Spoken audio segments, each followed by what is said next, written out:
Hello and welcome to pmplounge.com. Today, in continuation of the coverage of the report called Capturing the Value of Project Management, we are taking a look at one of the key graphs presented in the report that talks about project failure.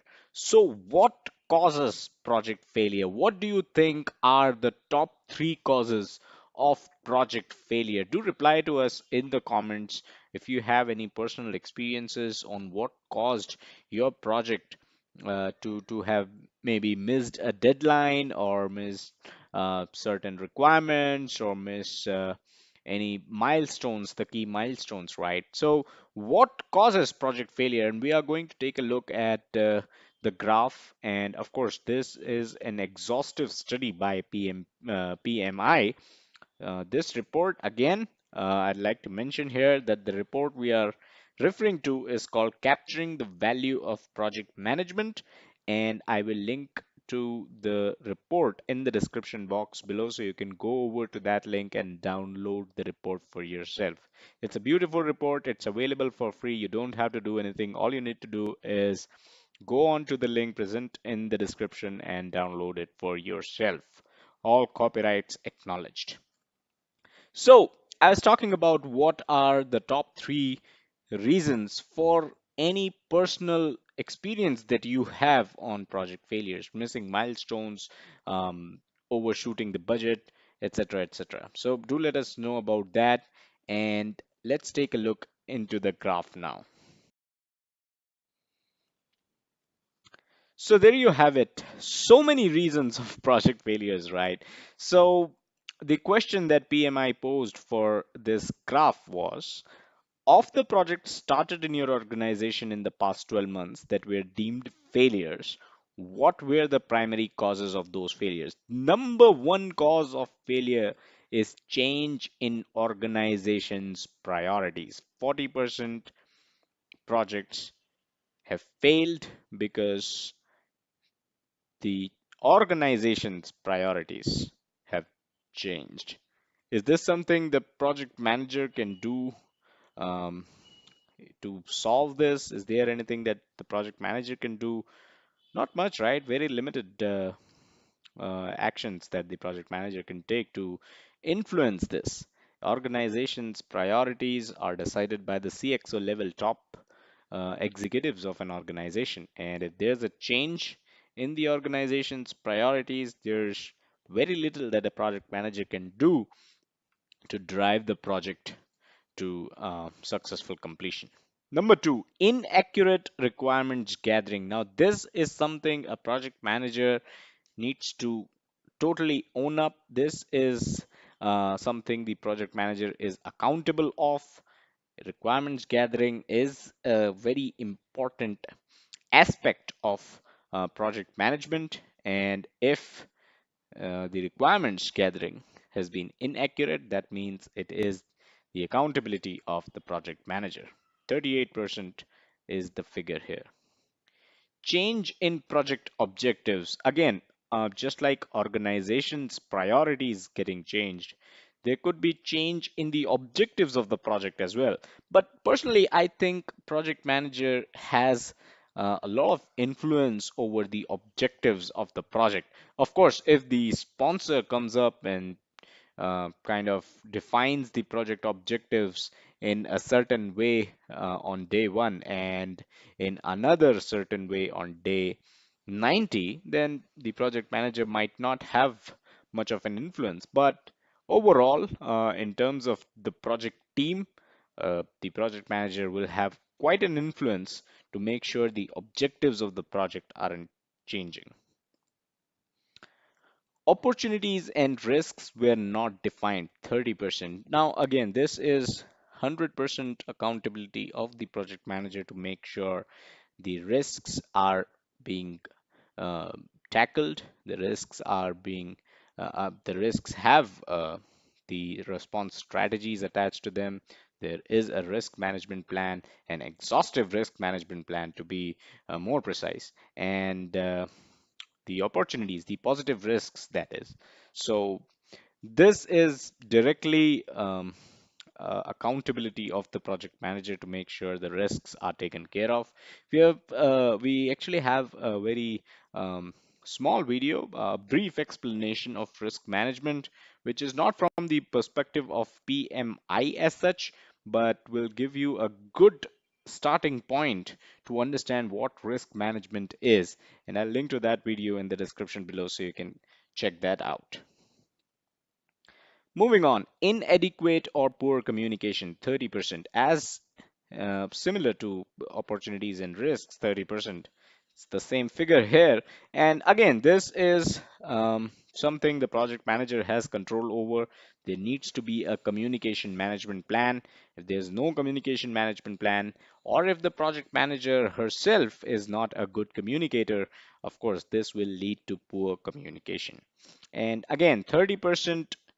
The next item in the list is inadequate vision or goal for the project, 30%. And again, a lot of this depends on the project manager, not entirely though, because other stakeholders may also have certain vision or certain goals from the project. But it is the project manager's responsibility to make sure the entire project team and the key stakeholders are on the same page when it comes to the project goals or the project vision. Inadequate sponsor support, 29%. Again, sponsor is the person who um, kind of funds the project, and I think we have a video on that as well, on what is a project sponsor, and I'll link to that as well in the description so you can kind of go over that. So if the sponsor support is inadequate, of course, nobody can save that project. Inadequate cost estimates. Again, this is an accountability of the project manager. He needs to come up with the cost estimates of the project. If they are inadequate, well, the project fails. Inaccurate task time estimate, again, the responsibility of the project manager. The task time estimate needs to come from the project team and needs to be communicated by the project manager to all the stakeholders. And the project plan needs to be basically based on these time estimates. Resource dependency, again, a big issue in real life projects. Resource dependency, if there's a really good engineer available in your organization, all project managers vouch for that engineer to work on her project, right?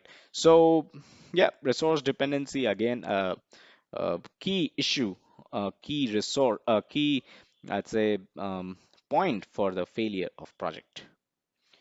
Poor change management, again, this is something which is the accountability of the project manager.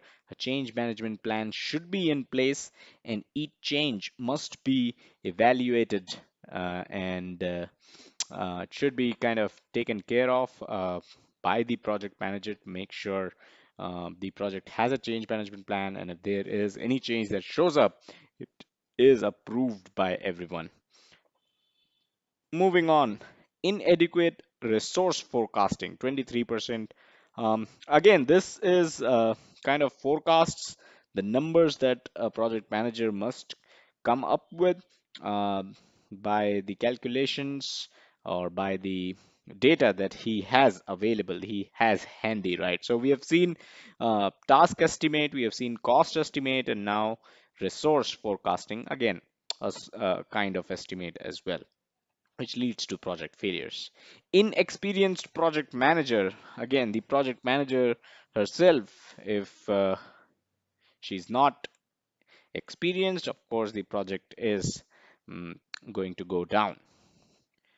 Limited or taxed resource, again, a part of resource management, again, an issue with resources, 20%. Team member procrastination, 13%. Now, we're talking at the global level here, right? We're talking about some of the biggest companies that must have been surveyed as part of this survey, right? As part of coming up with this graph, and you've got 13% um, projects being failed because of team member procrastination. How unfortunate is that? All right, task dependency, 11%. Of course, there are dependencies. Dependencies need to be resolved by the project manager, needs to be tackled by the project manager, and should have a good dependency management plan. There are dependencies between the organizations, between the departments, between different teams. That is something the project manager needs to take care of. And then finally, other 9%. So these are some of the major causes of project failures. I think top three is something that you should be aware of and should be taking care of, should be taking note of.